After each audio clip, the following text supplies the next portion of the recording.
যারা সংস্কারের বিপক্ষে অবস্থান নিয়েছে, জুলাইয়ের বিপক্ষে অবস্থান নিয়েছে, আমরা তাদের সাথে কোনো জোট করব না। নির্বাচনের আগে জুলাই সংস্কারের পক্ষে যে এই গণভোট, সেই গণভোট অবশ্যই অর্ডার হতে হবে এবং অর্ডার ডক্টর মোহাম্মদ ইউনূস বাস্তবায়ন করতে হবে।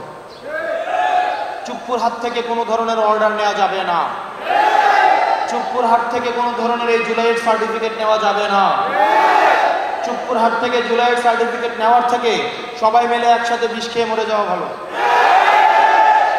এই সামনে নির্বাচন এবং গণভোটকে সামনে রেখে মিডিয়া, প্রশাসন এবং যারা আপনারা আম্পায়ারের দায়িত্ব থাকবেন, আপনাদের কাছ থেকে আমাদের প্রত্যাশা অনেক, পুলিশ ভাইদের কাছে প্রত্যাশা অনেক, মিডিয়ার এবং প্রশাসনের কাছে প্রত্যাশা অনেক। বিগত সময়ে দেখেন প্রশাসনকে রাজনৈতিক দল তার হাতিয়ার বানিয়েছে, মিডিয়াকে হাতিয়ার বানিয়েছে, পুলিশকে হাতিয়ার বানিয়েছে, ওসিএসপি এসআই দিয়ে নির্বাচন করিয়েছে। আমরা বিশ্বাস করি আপনারা বেনজিরের পরিণতি আপনাদের মনে আছে, আপনাদের ডিবি হারুনের পরিণতি আপনাদের মনে আছে। আপনারা বেনজির, ডিবি হারুনের পরিণতি ভুলে যাবেন না। আমরা চাই না এই পরবর্তী বাংলাদেশে আপনারা কেউ বেনজির এবং ডিবি হারুন হয়ে উঠুন, বিপ্লব হয়ে উঠুন।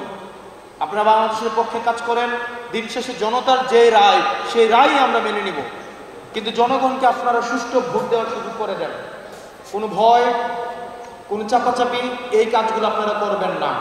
এই কাজগুলো যদি আপনারা করেন তাহলে পরবর্তী যে বিপ্লবটা হবে, এই বিপ্লবটা কিন্তু এই ইনস্টিটিউশন সংস্কারের বিরুদ্ধেই হবে।